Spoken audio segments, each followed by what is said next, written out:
जोहार दोस्तों, आप सभी को स्वागत करता हूं आपका यूट्यूब चैनल झारखंड रुझाते में। दोस्तों, आप लोग झारखंड की भी किसी एग्जाम की तैयारी करें दोस्तों, तो ये सेशन आप लोग के लिए काफ़ी इंपॉर्टेंट हो सकता है। तो वीडियो को शुरू से लेकर लास्ट तक जरूर देखें। और पीडीएफ के लिए टेंशन नहीं लेना दोस्तों, आप लोग टेलीग्राम पर जाकर लिंक डिस्क्रिप्शन में डाला हुआ रहेगा, आप लोग वहाँ से डाउनलोड कर सकते हैं। किसी प्रकार की दिक्कत हो तो कमेंट कर सकते हैं दोस्तों। तो आज का पहला प्रश्न यहाँ पे देखने को मिलता है, क्योंकि सारा इंपॉर्टेंट प्रश्न है यहाँ पे दोस्तों। तो जैसा कि फल्गु नदी का उद्गम क्षेत्र है, फल्गु नदी का उद्गम क्षेत्र कौन सा है दोस्तों? यहाँ पे आप लोग को ऑप्शन है, मैंने क्वेश्चन है, इसका ऑप्शन दिया हुआ है छोटा नागपुर पठार, कोल्हान क्षेत्र, राजमहल पहाड़ी या इनमें से कोई नहीं। तो दोस्तों आप लोग को पता होगा फल्गु नदी का उद्गम क्षेत्र है दोस्तों छोटा नागपुर पठार। राइट आंसर ए हो जाएगा दोस्तों। कौन सा? राइट आंसर ए हो जाएगा दोस्तों। और पीडीएफ के लिए टेंशन नहीं लेना दोस्तों, टेलीग्राम पे जो भी सारा क्लास हुआ है, पिछले भी जो भी क्लास हुआ है आप लोग नहीं देखे हैं, पीछे क्लास भी देख लीजिएगा, क्योंकि सारा इंपॉर्टेंट क्लास यहाँ पे कराया जा रहा है दोस्तों। तो यहाँ पे दोस्तों राइट आंसर ये हो जाएगा, फल्गु नदी का उद्गम क्षेत्र छोटा नागपुर है दोस्तों। आप लोग को बताना है फल्गु नदी की सहायक नदी कौन सी है। फल्गु नदी की सहायक नदी दोस्तों, इसकी सहायक नदी कौन सी है? सहायक नदी कौन सी है?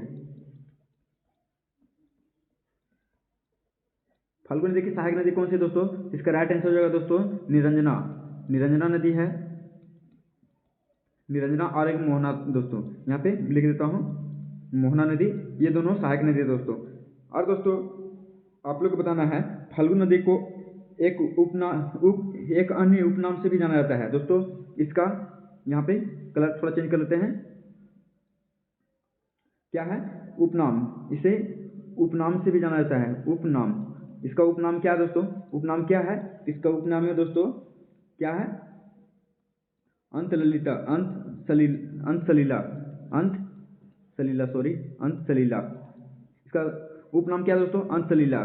फल्गु नदी का सहायक मनी उपनाम क्या है दोस्तों? अंत सलीला। राइट आंसर अंत सलीला हो जाएगा, और इसमें राइट आंसर ए हो जाएगा छोटा नागपुर पठार। आते हैं नेक्स्ट क्वेश्चन पे दोस्तों, सेकेंड प्रश्न। जैसे कि यहाँ पे दूसरा प्रश्न दोस्तों आप लोग का, पाट क्षेत्र के ऊपरी भाग को क्या कहा जाता है? पाट क्षेत्र दोस्तों, इससे पहले जान लेते हैं क्या होता है पाट क्षेत्र।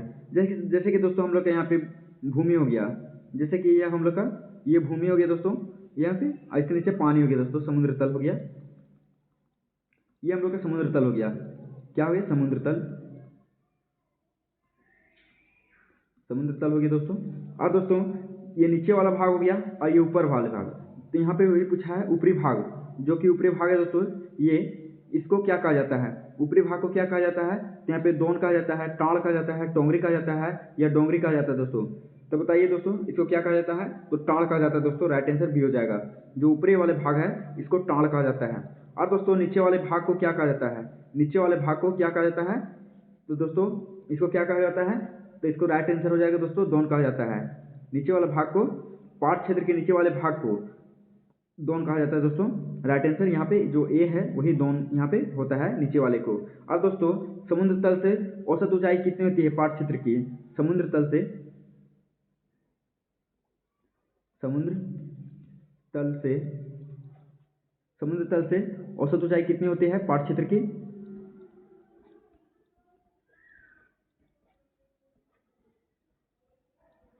कितनी है? तो इसका राइट आंसर होगा दोस्तों आप लोग का कितना? 900 मीटर। समुद्र तल से औसत ऊंचाई है दोस्तों पाट क्षेत्र की 900 मीटर। राइट आंसर हो जाएगा। आते हैं नेक्स्ट क्वेश्चन पे दोस्तों। दोनों प्रश्न तक किसी प्रकार दिक्कत नहीं चाहिए दोस्तों, और दिक्कत हो तो कमेंट करके बताइएगा। आप लोग किसी भी झारखंड की जानते हैं, जैसे कि दोस्तों हो गया क्षेत्रीय कार्यकर्ता हो गया, उत्पाद सिपाही हो गया, चाहे झारखंड पुलिस हो गया दोस्तों। और दोस्तों आप लोग को बता दें कि जैसे ही न्यू सरकार बनती है आप लोग का एग्जाम तुरंत होगा दोस्तों, झारखंड उत्पाद सिपाही का और क्षेत्रीय कार्यकर्ता का। तो और एलडीसी का दोस्तों तैयारी कर रहे हैं, तो ये आप लोग काफ़ी इंपॉर्टेंट प्रश्न होता है पेपर 3 में, आप लोग अच्छा स्कोर कर सकते हैं दोस्तों। तो वीडियो को शुरू से लेकर लास्ट तक जरूर देखें। आते हैं तीसरा प्रश्न पे। तीसरा प्रश्न दोस्तों यहाँ पे, झारखंड में प्रथम ईसाई मिशन कहाँ आया था? झारखंड में प्रथम बार ईसाई मिशन कहाँ आया था दोस्तों? गुमला में आया था, हजारीबाग में आया था, देवघर में आया था, या रांची में आया था दोस्तों। तो इसका राइट आंसर हो जाएगा दोस्तों आप लोग का कौन सा? तो इसका राइट आंसर होगा दोस्तों आप लोग का ये, जो कि रांची में आया था। प्रथम ईसाई मिशन रांची में आया था। राइट आंसर डी हो जाएगा। और दोस्तों आते हैं नेक्स्ट क्वेश्चन पे। चौथा प्रश्न है दोस्तों आप लोग का यहाँ पे। इससे पहले दोस्तों आज में जो भी इंपॉर्टेंट प्रश्न है उसके बारे में जान लेते हैं। और दोस्तों आप लोग को बताना है कि कहाँ आया, ये तो कहाँ आया था ये हो गया। ऐसे इसे कब किया गया था दोस्तों, मतलब कि प्रथम बार ईसा मिशन कब आया था, यहाँ पे कहाँ आया था, यहाँ पे आप लोग याद कर लीजिए कब आया था, कब आया था, कब आया था दोस्तों। तो इसका राइट आंसर होगा आप लोग का 2 नवंबर 1845 में। कब आया था दोस्तों ईसाई ईसाई मिशन आया था पहली बार 2 नवंबर 1845 में, 1845 में। आते हैं नेक्स्ट क्वेश्चन पे। चौथा प्रश्न दोस्तों आप लोग का, पलामू जिला कांग्रेस कमेटी का स्थापना किसके द्वारा की गई थी। पलामू जिला की कांग्रेस कमेटी की स्थापना किसके द्वारा की गई थी दोस्तों। इसका राइट आंसर हो जाएगा आप लोग का, तो बिंदेश्वरी पाठक के द्वारा भी किया गया था दोस्तों, और भगवत पांडे के भी द्वारा किया गया था। तो राइट आंसर हो जाएगा सी, उपरोक्त में से दोनों।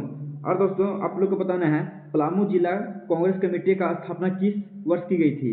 इस स्थापना को किस वर्ष किया गया था, किस वर्ष किया गया था। तो इसका राइट आंसर होगा दोस्तों आप लोग का 1919 में किया गया था कांग्रेस कमेटी का, पलामू जिला कांग्रेस कमेटी का स्थापना किया गया था दोस्तों 1919 में। आते हैं नेक्स्ट क्वेश्चन पे। पांचवा प्रश्न दोस्तों, हम्पा मुनि गांव में स्थित महामाया मंदिर का निर्माण कराया गया था। मतलब कि दोस्तों हम्पा मुनि गांव में स्थित महामाया मंदिर का निर्माण कराया गया था। कब कराया गया था दोस्तों, यहाँ पे 708 ईस्वी में, 808 ईस्वी में, 908 ईस्वी में या 1008 ईस्वी में दोस्तों, या 1008 बोलिए या 1008 बोलिए। तो राइट आंसर होगा सी, 908 ईस्वी में किया गया था। आते हैं नेक्स्ट क्वेश्चन पे। छठा प्रश्न दोस्तों आप लोग का, यहाँ पे छाव नृत्य के बारे में इनमें से कौन सा कथन सत्य नहीं है। देख सकते हो दोस्तों यहाँ पे सत्य नहीं है ये पूछा है, छाव नृत्य के बारे में इसमें कौन सा सत्य नहीं है दोस्तों। तो इस नृत्य का प्रयुक्त हथियार वीर रस्म प्रतिबंध करता है, बिल्कुल ये सत्य है दोस्तों। और यहाँ पे दोस्तों जैसा कि इस नृत्य में प्रयुक्त कालीभंगा श्रृंगार रस का प्रतिबंधित करता है, बिल्कुल करता है। राइट आंसर ये भी हो जाएगा। तो कौन सा सही नहीं है, इसमें दोनों सही है, तो इसमें राइट आंसर होगा दोस्तों। अब यहाँ पे ऑप्शन 3 बचा है, तो ये इसको तो डायरेक्ट आप आंख मूंद कर मान सकते हैं। राइट आंसर सी हो जाएगा। इस नृत्य में केवल भावी अभिव्यक्ति की होती है, कथनक नहीं होता है, ये गलत है दोस्तों। तो राइट आंसर सी हो जाएगा। यहाँ पे असत्य पूछा है तो ये राइट आंसर सी हो जाएगा। आते हैं नेक्स्ट क्वेश्चन पे। सातवां प्रश्न दोस्तों आप लोग का, झारखंड के किस मंदिर को पत्थर पर लिखित कविता की संज्ञा दी जाती है। देख सकते हैं दोस्तों कितना इंपॉर्टेंट प्रश्न है। झारखंड को किस मंदिर को पत्थर पर लिखी कविता की संज्ञा दी जाती है। तो जगन्नाथ मंदिर जो कि रांची में पड़ता है दोस्तों, सूर्य मंदिर जो कि आप लोग को रांची में पड़ता है, वासुदेव मंदिर जो कि आप लोग को गुमला में पड़ता है, या बैद्यनाथ मंदिर जो कि देवघर में पड़ता है दोस्तों।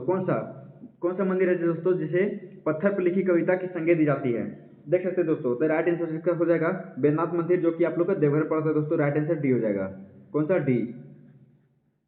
आते हैं नेक्स्ट क्वेश्चन दोस्तों।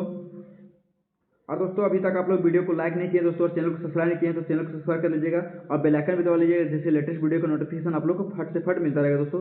और किसी भी प्रकार का एग्जाम हो गया तो उसका जो भी क्लास होगा दोस्तों तो इस पर अपलोड किया जाएगा और आप लोग वहाँ पे देख सकते हैं। इसलिए आप लोग सब्सक्राइब कर बेल आइकन दबा लें, जिससे लेटेस्ट वीडियो का नोटिफिकेशन सबसे पहले आप लोग को मिले और आप लोग पहले देख सकें, इसका लाभ उठा सके। 8वां प्रश्न दोस्तों आप लोग के यहाँ पे, संथालों में प्रचलित हड़िया बनाने हेतु प्रयोग किया जाता है। संथालों में प्रचलित हड़िया बनाने हेतु प्रयोग किया जाता है दोस्तों। तो इसको आप लोग दोस्तों, जिसको आप लोग बोलते हैं हड़िया मतलब राइस बियर, इंग्लिश में बोलते हैं राइस बियर दोस्तों जिसको बोलते हैं। तो इसको चावल द्वारा बनाया जाता है। राइट आंसर ये हो जाएगा। आते हैं नेक्स्ट क्वेश्चन पे। 9वां प्रश्न दोस्तों आप लोग का, कौरव जनजाति के बारे में इनमें से कौन सा कथन सत्य है। कौरव जनजाति के बारे में इनमें से कौन सा कथन सत्य है दोस्तों। तो यहाँ पे आप लोग को ऑप्शन दिया हुआ है, इसके जरिए आप लोग बता सकते हैं। तो इसको जान लेते हैं पहले। पहाड़ी कौरव पहाड़ी क्षेत्र में रहने वाले लोग हैं। देख सकते हैं दोस्तों ये सही है। अब दूसरा देखते हैं, डिहरिया कौरव निचले गांव में रहने वाले लोग हैं। डिहरिया कौरव निचले गांव में रहने वाले लोग हैं दोस्तों, बिल्कुल ये भी सही है। तो ये उपरोक्त में से दोनों कथन सत्य है दोस्तों। राइट आंसर सी हो जाएगा।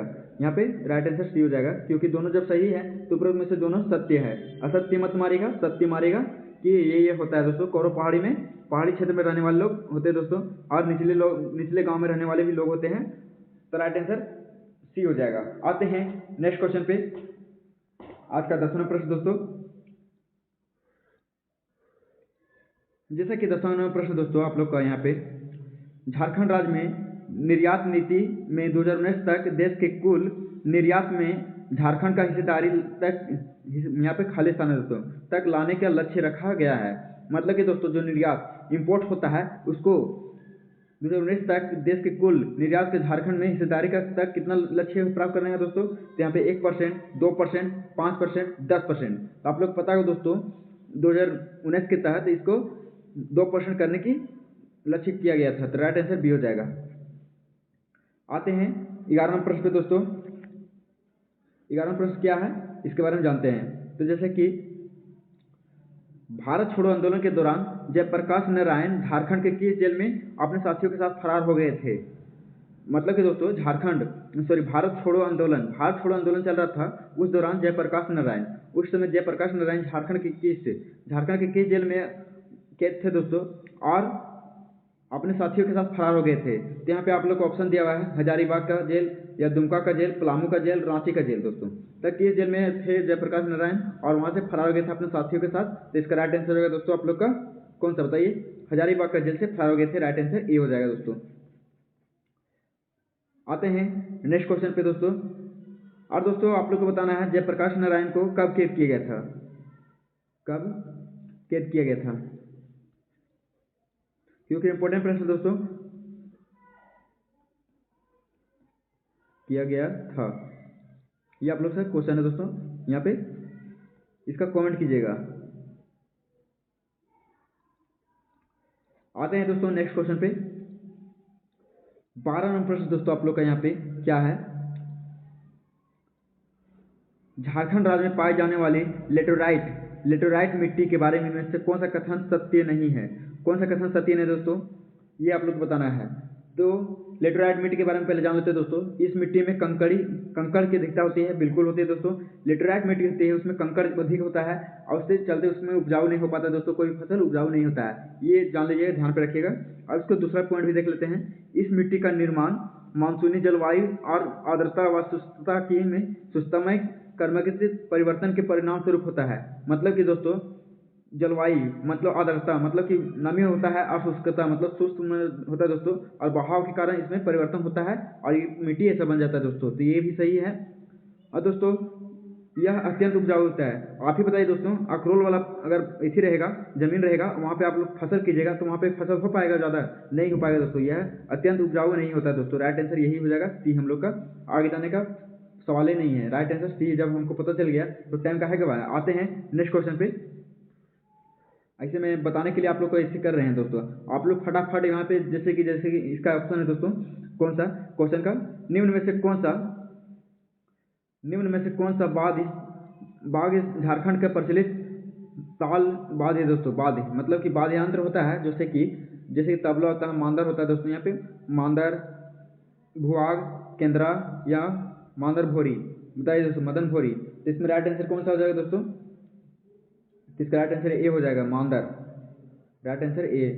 प्रचलित ताल है दोस्तों मांदर। आते हैं दोस्तों मांदर दोस्तों आप लोग का ऐसे होता है दोस्तों। 14वां प्रश्न दोस्तों, यहाँ पे 13 तक कंप्लीट हो चुका है, देख सकते हैं। 14वां प्रश्न दोस्तों आप लोग का क्या है इसके बारे में जानते हैं। कर्मा नृत्य के बारे में इनमें से कौन सा कथन सत्य है। कर्मा नृत्य के बारे में इनमें से कौन सा कथन सत्य है दोस्तों। इस नृत्य में 8 पुरुष व 8 स्त्रियां भाग लेती है, ये बिल्कुल है दोस्तों। यह नृत्य झुककर, बिल्कुल दोस्तों। यहाँ पे जो जैसे कि यहाँ पे आप लोग आदमी हो गया दोस्तों, ये हो गया, और इसमें ये भी आदमी हो गया। ये दोनों पूरा हाथ मिलाकर दोस्तों इसी तरह और झूमर खेलते दोस्तों। और यहाँ पे 8 यहाँ पे झुक कर पूरा मतलब झूमर खेलते दोस्तों, इस तरह ग्रुप बनाकर खेलते हैं। तो ये होता है दोस्तों नृत्य, कर्मा नृत्य जो कि होता है। इस नृत्य के दो प्रकार के मुखौटा और झिंसारी है, बिल्कुल दोस्तों। 2 प्रकार मुखौटा भी होता है दोस्तों। तो उपरोक्त में से सभी कथन सत्य है। राइट आंसर डी हो जाएगा। देख सकते दोस्तों, कर्म में झूमर ऐसे ही खेला जाता है। अपना सभी हाथ में हाथ जोड़ते हैं और खेलते हैं दोस्तों। एक दूसरा आदमी देख सकते हैं यहाँ पे जैसे कि जोड़ा हुआ है, यहाँ पे ये भी जोड़ा हुआ है और इधर ही झूमर खेलते हैं दोस्तों। आते हैं नेक्स्ट क्वेश्चन पे, 15वें प्रश्न पे। 15वां प्रश्न दोस्तों आप लोग का, देवघर स्थित युगल मंदिर को किस अन्य नाम से भी जाना जाता है? देवघर में दोस्तों स्थित है दोस्तों युगल मंदिर, उसे किस अन्य नाम से भी जाना जाता है? तो यहाँ पे ऑप्शन आप लोग का दिया हुआ है, इसका राइट आंसर कौन सा हो जाएगा दोस्तों आप लोग का? नौलखा मंदिर। नौलखा मंदिर भी कहा जाता है दोस्तों, नौलखा मंदिर भी कहा जाता है। आते हैं नेक्स्ट क्वेश्चन पे। दोस्तों अभी तक आप लोग चैनल को सब्सक्राइब नहीं किए दोस्तों और लाइक नहीं करते हैं। आप लोग लाइक करने में बहुत कंजूसी करते हैं दोस्तों। लाइक करने में कोई पैसा नहीं लगता दोस्तों, आप बस लाइक कीजिए, उससे मुझे मोटिवेशन मिलता है दोस्तों। और आप लोग के लिए अच्छा कंटेंट, जितना इंपॉर्टेंट प्रश्न हो सकता है उसको मैंने यहाँ पे लाने का कोशिश करता हूँ दोस्तों। और आप लोग ऐसा डिमोटिवेट करते हैं तो इससे मज़ा नहीं आता है।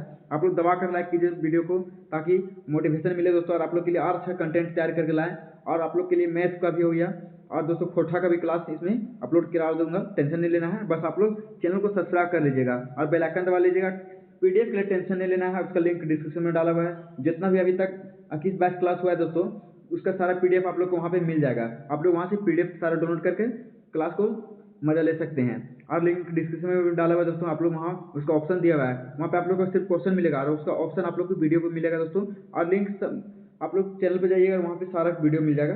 ऐसे बोलेगा प्ले लिस्ट भी बना देंगे दोस्तों, टेंशन नहीं लेना है। बस आप लोग अच्छे से तैयारी कीजिए क्योंकि एग्जाम होने वाला है। 16वां प्रश्न दोस्तों, पलामू स्थित चैनपुर के किले के बारे में इनमें से कौन सा कथन सत्य है?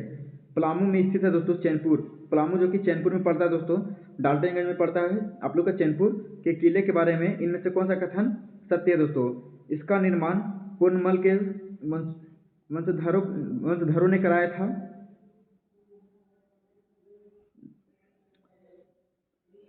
बी में आते हैं दोस्तों, यह किला उत्तरी कोयल नदी के तट पर है। नहीं दोस्तों, कोयल नदी के तट पर नहीं है। उपरोक्त में से दोनों कथन सत्य है। नहीं, राइट आंसर हो जाएगा दोस्तों कौन सा? सॉरी दोस्तों, यहाँ पे थोड़ा बोले मिस्टेक हो गया। यह उत्तरी कोयल के नदी के तट पर है, बिल्कुल दोस्तों, ये भी सही है, ये भी सही है। राइट आंसर डी हो जाएगा। थोड़ा बोले में मतलब मिस्टेक हो गया दोस्तों, समझ सकते हैं, हल्का फुल्का मिस्टेक होता है। आते हैं 17वें प्रश्न पे। 17वां प्रश्न आप लोग का दोस्तों, मुंडा जनजाति की किशोरियों द्वारा इनमें से किस वस्त्र का प्रयोग किया जाता है?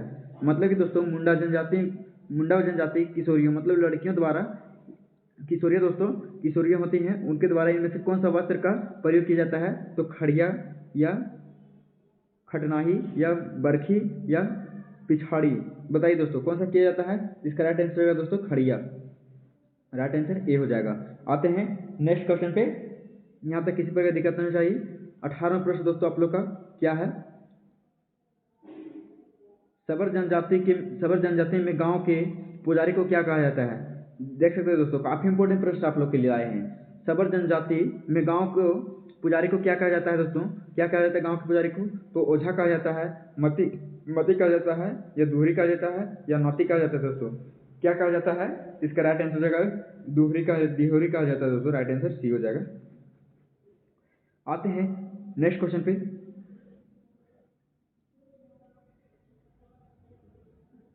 कोल जनजाति को किस वर्ष भारत सरकार ने जनजाति की श्रेणी में शामिल किया था दोस्तों आप लोग को पता नहीं होगा पहले कि पहले कोल जनजाति को भारत की जनजाति श्रेणी में शामिल नहीं किया गया था। और कब इसको शामिल किया गया था ये आप लोग से पूछा है, देख सकते हैं।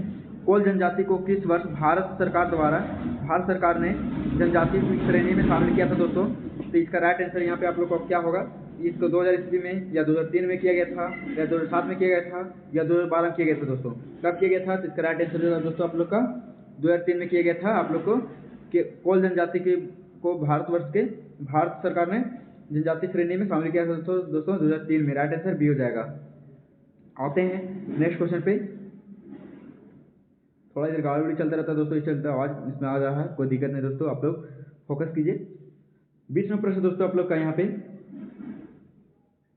झारखंड की कुल जनजाति आबादी का उरांव जनजाति की हिस्सेदारी, दोस्तों देख सकते हैं झारखंड की कुल जनजाति आबादी में उरांव जनजाति की हिस्सेदारी कितनी है? 24.65%, 19.86%, 15.72%, 34.0%। कितना है दोस्तों जनजाति आबादी उरांव की जनजाति का दोस्तों कितना हिस्सेदारी है इसमें? राइट आंसर बी हो जाएगा दोस्तों 19.86%। आते हैं नेक्स्ट क्वेश्चन पे। 19 तक तो कंप्लीट हो चुका है दोस्तों। आगे इसमें प्रश्न दोस्तों आप लोग का, और दोस्तों प्रैक्टिस सेट भी लेकर आऊँगा, टेंशन नहीं लेना है। बस आप लोग वीडियो को शुरू से लेकर लास्ट तक जरूर देखें और चैनल सब्सक्राइब कर लीजिएगा, तभी आप लोग उसका लाभ उठा सकते हैं। और दोस्तों उसका आप लोग का एक प्राइवेट ग्रुप बनेगा, उसमें आप लोग का डेली क्यूज चलेगा दोस्तों, और प्रैक्टिस सेट उस पर प्रोवाइड किया जाएगा। इसलिए आप लोग चैनल को सब्सक्राइब कीजिएगा, तो ही आप लोग को बेनिफिट मिल सकता है। आते हैं किस प्रश्न पे। वह व्यक्ति जो किसी व्यक्ति की जमीन, खेती या कार्य हेतु धारणा करता है तथा उसका लगान चुकाता है, उसे CNT एक्ट के तहत क्या कहा जाता है? जैसे कि दोस्तों वह व्यक्ति जो किसी व्यक्ति की जमीन, जैसे कि कोई जमीन है उसका खेती बटाई करने के लिए कार्य हेतु धारणा करता है, मतलब कि उस पर बटाई करता है तथा उसका लगान चुकाता है, मतलब कि उस जमीन का दूसरा व्यक्ति लगान चुकाता है, उस CNT एक्ट के तहत क्या कहा जाता है दोस्तों? रैयती कहा जाता है या क्या कहा जाता है दोस्तों बताइए? या भूधारक कहा जाता है या भूस्वामी कहा जाता है? तो इसका राइट आंसर हो जाएगा दोस्तों आप लोग का क्या हो जाएगा? इसको भूधारक कहा जाता है दोस्तों।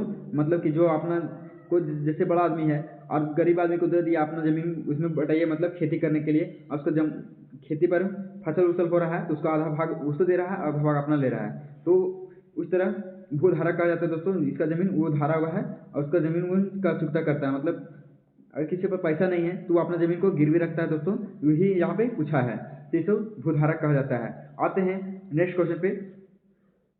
22 नंबर प्रश्न दोस्तों यहाँ पे, सन 1862 में किसके नेतृत्व में भुहरी भूमि का मांझियास भूमि को चिन्हित करने के हेतु भुहरी स्तर प्रारंभ किया गया था दोस्तों? कब किया गया था, किसके द्वारा? तो यहाँ पे आप लोग का ऑप्शन दिया हुआ है, इसका राइट आंसर होगा दोस्तों आप लोग का बाबू रखलदास हल्दार। किसके द्वारा दोस्तों? बाबू रखलदास हल्दार के द्वारा किया गया था। राइट आंसर ये हो जाएगा। आते हैं नेक्स्ट क्वेश्चन पे। 23 नंबर प्रश्न दोस्तों, परिया जनजाति की स्वशासन व्यवस्था को ग्राम पंचायत के मुखिया को क्या कहा जाता है? मतलब कि दोस्तों परिया जनजाति होती है, उसकी स्वशासन व्यवस्था की ग्राम पंचायत को मुखिया को क्या कहा जाता है? महतो कहा जाता है या कहतो कहा जाता है या खातो कहा जाता है या भैयारी कहा जाता है दोस्तों? क्या कहा जाता है? इसका राइट आंसर होगा दोस्तों परिया पंचायत को होता है उसका महतो कहा जाता है। राइट आंसर ए हो जाएगा। 24वां प्रश्न दोस्तों आते हैं, ढोकलों के संबंध में निम्न में से कौन सा कथन सत्य है? कौन सा कथन असत्य है दोस्तों? यहाँ पर सॉरी असत्य है, ये पूछा है। यह क्या है दोस्तों? संपूर्ण खड़िया समाज की बैठक को ढोकले के नाम से जाना जाता है। कौन सा कथन असत्य है दोस्तों? ये पूछा है, तो यहाँ पे इसको सत्य कर लीजिए दोस्तों, ये सत्य होना चाहिए। ये खड़िया जनजाति समाज की बैठक को ढोकले के नाम से जाना जाता है। ये खड़िया जनजाति द्वारा वार्षिक रूप से ढोकलों का आयोजित किया जाता है। यह प्रत्येक 3 वर्ष में ढोकलों सौहार्द के चुनाव लोगों के द्वारा ढोकलों का माध्यम किया जाता है दोस्तों। इसका राइट आंसर होगा उपरोक्त में सभी कथन सत्य है। राइट आंसर डी हो जाएगा। यहाँ पे असत्य है दोस्तों, सॉरी सत्य है, टाइपिंग मिस्टेक था। आते हैं नेक्स्ट क्वेश्चन पे। आज का लास्ट प्रश्न दोस्तों 25वां प्रश्न दोस्तों काफी इंपोर्टेंट प्रश्न है। नामकुम रांची में लौह अनुसंधान केंद्र की स्थापना की गई थी। नामकुम में दोस्तों रांची लौह में अनुसंधान केंद्र की स्थापना की गई थी। कब की गई थी? 1921 में, 1924 में, 1928 में, 1929 में। इसका हम आप लोग को होमवर्क दे दें या बता दें दोस्तों, ये आप लोग जरूर बताइएगा। तो अगर आप लोग को होमवर्क चाहिए दोस्तों एक आध क्वेश्चन, तो मैं उसको होमवर्क दूंगा दोस्तों, तो आप लोग उसका जवाब दे सकते हैं। और दोस्तों अगर बोलिएगा कि इसका सारा क्वेश्चन का आंसर हम बता दें तो बता देंगे। बस आप लोग बताइए दोस्तों, अपना अपना राय दीजिएगा कि एक आध क्वेश्चन होमवर्क देना चाहिए या नहीं देना चाहिए दोस्तों, ये आप लोग बताइएगा। ऐसे तो मैंने एक आध का क्वेश्चन को होमवर्क हर क्लास में दिया हुआ हूँ, आप लोग उसका जवाब दे सकते हैं दोस्तों। कोई कमेंट कर भी सकते हैं, कर किए हुए भी हैं दोस्तों, जो भी जानते हैं वो कमेंट करते हैं। आप लोग भी जानते हैं कमेंट कीजिएगा, घबराना कोई बात नहीं दोस्तों, नहीं जानते हैं तो यहाँ पे सीख लीजिएगा और किसी प्रकार दिक्कत नहीं दोस्तों। इसका राइट आंसर होगा दोस्तों, नागपुर रांची ला में अनुशासन केंद्र की स्थापना 1924 में की गई थी। राइट आंसर बी हो जाएगा दोस्तों। तो दोस्तों आज के सेशन कैसा लगा जरूर कमेंट करके बताइएगा। तो मिलते हैं दोस्तों नेक्स्ट वीडियो पे। और दोस्तों आप लोग को बता दें, पीडीएफ के लिए टेलीग्राम पे आप लोग ज्वाइन कर सकते हैं दोस्तों, और वहाँ पे सारा पीडीएफ आप लोग को मिल जाएगा। आज के लिए इतना ही। जय हिंद, सी यू, टाटा, बाय, धन्यवाद।